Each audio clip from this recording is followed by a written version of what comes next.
Action. Good morning, y'all. We are going to do something that I have needed to revisit for quite some time. We are making a turducken. Now, normally I am all about simple and practical and delicious, and this is delicious, yes, but it's anything but simple and practical. This is kind of ridiculous and over the top, which, you know, just plain fun every once in a while. So let me show you how to do this, okay? Now, the only thing you got to remember about doing a turducken is that organization is your best friend. None of this is difficult, but you do need to do some planning in order to get it to everything to come together at the right point.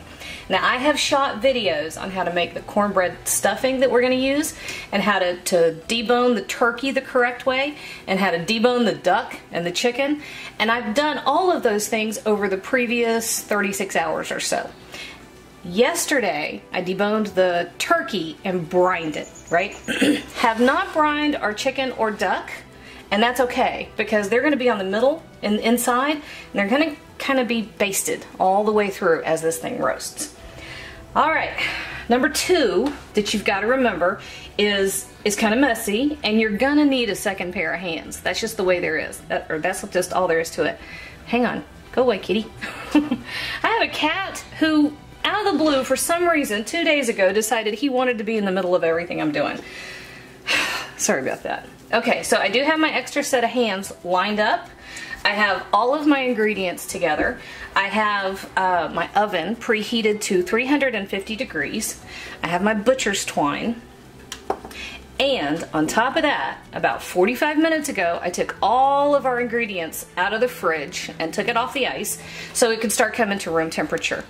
The heat is going to have to get all the way to the center and get everything to 165 degrees. So if you're at room temperature before it goes in the oven, you're going to have a much better chance of having everything cooked evenly. All right, here we go. Clean hands, and we're going to start with a layer of the stuffing. So this is the interior of the turkey once the breastbone and backbone have been removed. I did not debone the thighs or the wings, and that's to keep the appearance what we want, you know, when it's all done. So we're going to start with a layer. Oh, I've got fresh thyme in here. If you find it, just set it aside. I like the flavor. I leave it in until the last minute. You want a nice, even layer of your stuffing all over the interior of this bird. You want to do it so that you do not have great big hunks or pieces or chunks. And you also want to remember that one of the fun things about a turducken, I'm just checking our shape, one of the fun things about a turducken when we're done is you cut through it and you've got all the layers, right? Okay, I'm checking, making sure we're going to be even. So you really would like to have as a nice even stratification. I don't think I've ever used that word in the kitchen. All right, here is our duck breast. I've seen a lot of recipes and methods for doing turducken where they use, they completely debone the duck and they lay the whole duck out on the interior of the turkey. You can do that. I mean, I did that for a long time, actually. Here's what I learned, though. First of all, the duck breast comes out much nicer if you use just the breast than if you try to use the pieces of leg. And if you want more duck, go ahead and use more. I mean, there's no problem there. But you also want to get rid of the skin because duck is so fatty. You don't want that big greasy mess or flabby skin on the inside of your turducken.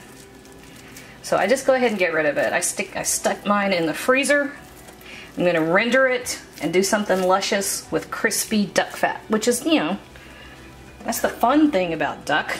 It's the crispy, gorgeous skin. All right, chicken. Same exact thing with chicken. You want to get rid of the skin because crispy roasted skin is great, but the heat won't be right here. What was that? Ricky? Ricky just popped off with, I don't know what that was. the skin isn't nice. If it's in a moist environment and enclosed, it ends up flabby and kind of gross, and that's not what we want. All right, so here we go. Here's our chicken. And again, just from experience, I think it comes out nicer and more even and more consistent if you've got just the breast. If you prefer the thigh, go ahead, by all means. But because it's all the way in the interior of this, chicken breast will cook more quickly. And I just think the whole thing turns out a little bit better. But again, use your preference, right? So that was 2 good-sized breasts. All right, Boone, give me just a second. I gotta wash my hands, and then we're gonna go to the next step. We're going to tie him up.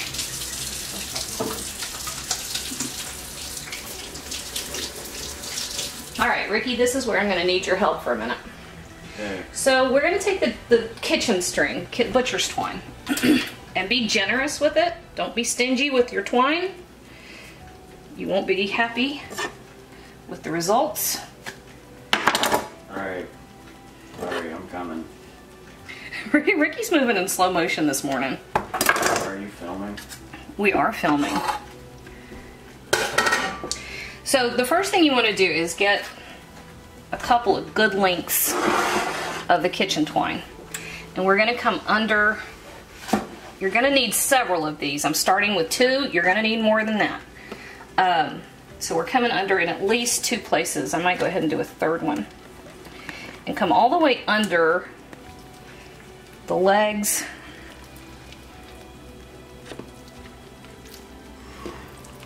Because this is where we're going to need the most support. All right. Got peppercorns everywhere from the brine.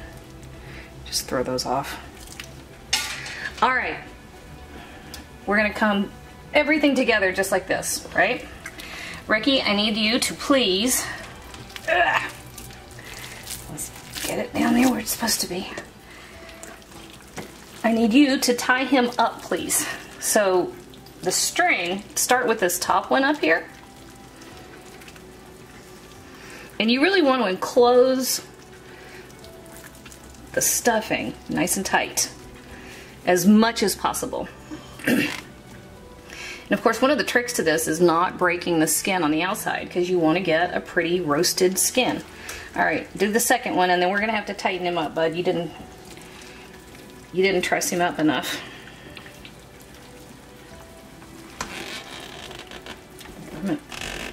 You're getting ahead of me. There we go.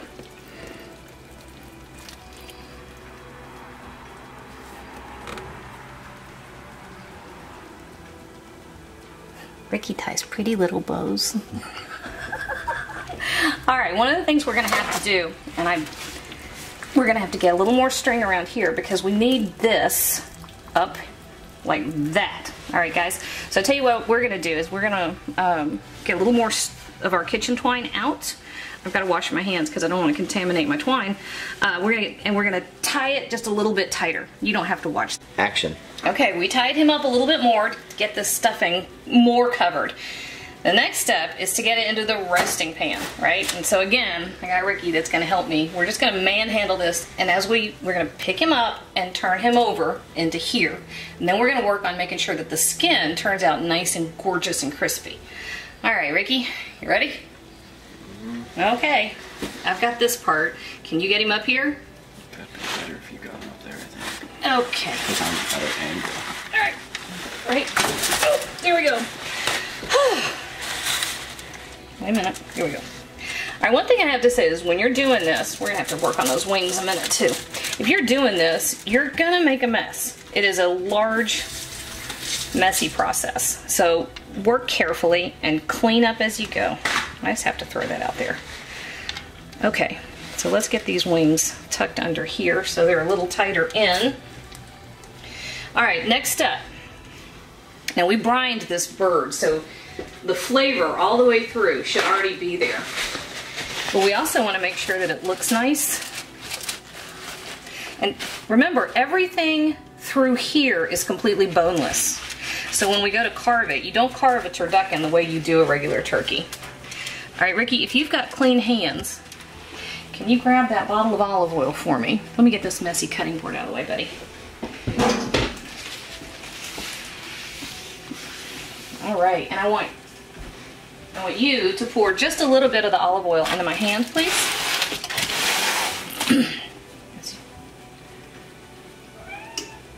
A little bit more. All right. You don't need much. You're really just giving the skin a very thin coat, which will help make sure that it browns beautifully. So this is going to go at 350 degrees for the entire time. Gotta wash my hands again. I'm going to show you how to put the thermometer in there. And then once it's in the oven, we're not going to have to mess with it for hours. The only thing we're going to have to watch out for is if it starts to get too brown, we'll be prepared to put a loose tint of foil on it. And that's it. All right, let's wash our hands and get our thermometer. Cut. Okay, let's talk about temperature. We want the thing to be 165 degrees all the way through into the very center. Now this little thermometer comes on the bird. It's absolutely useless for us here. I'm going to leave it just so that the juice doesn't run out of the hole that it's going to leave. But we want to make sure that the temperature is correct all the way through, right? 165. So because we're boneless, we can kind of go in here just about anywhere, right? So if we want to preserve the way the bird looks, the trick is to get the thermometer probe absolutely in the very middle. So if you can actually get it down in the chicken, that's what you're aiming for. So I'm actually going to take the probe and go right up through here. You kind of got to work on it a little bit. I don't think I got it seated. You have to work on it a little bit to make sure you're going really to the middle. Because if the stuffing in the very center is not cooked, that's not a happy thing to do to your family. All right, guys, we're going in the oven. It's going to take hours. Not entirely sure. I think I calculated somewhere around between 10 and 11 hours. That's what I'm projecting. That's what I'm guessing. But we're really going to let the thermometer do the work for us. What are you smiling? What are you laughing about? Because the cat is meowing. All right, this is going in the oven, and other than maybe putting some foil over the top of it, I'll see you again on the other end of this bird. All right. Cut. Dun, da, da. Here we go. He's ready. Actually, he's not ready. We're not going to touch him. What we will do, what we might do, if I could find my scissors, is go ahead and clip these strings. I'll have to hunt down. Oh, thanks, Boone. They were over there. All right, so we are going to go ahead and get rid of these, okay? But we're not touching it. Why? Because it has to rest. This, because it is so dense and because there's so much in here, it's more important than ever that you give your food, Ricky's practicing guitar, you give your food a chance to rest, okay? Because when meat is roasting, all the juices inside go rushing out to the exterior of the roast, and once you bring it out of the oven and set it on the counter, it will start to come down in temperature. And as it comes down in temperature, the juices will redistribute throughout, okay? That's what you want. I'm gonna give this thing at least 30 minutes before I allow anybody to touch it or to cut it or look at it too hard, okay? So, what are you laughing at? We're still gonna nab little bits and pieces every now and then, but... No. I will stand guard on my turducken. Do you hear me? Yes. All right. 30 minutes. Then we'll carve it. Action. All right, guys. We hit 165 degrees, and I've been letting this thing sit over here and rest while I made potatoes and I made gravy. And it's time. All right. Couple things you can do when it's time to carve a turducken. You can go ahead and my dog's barking. Sorry. You can go ahead and remove the legs. They've already been disjointed. They'll pop right off of there. So will the wings. That's, you know, knock yourself out. In this case, I'm just going to go straight down the middle, right? Just like this. Hello. I have an entire pack of of teenage boys at my house. It's like The Walking Dead. They run in herds. All right, Yummy. There we go. All right, wait a minute. Almost done. There we go. That. Hot! Boom, boom. Let me tilt him over so my layers don't... Oh, I messed that one up. That's all right. We'll carve that one and give it to the boys.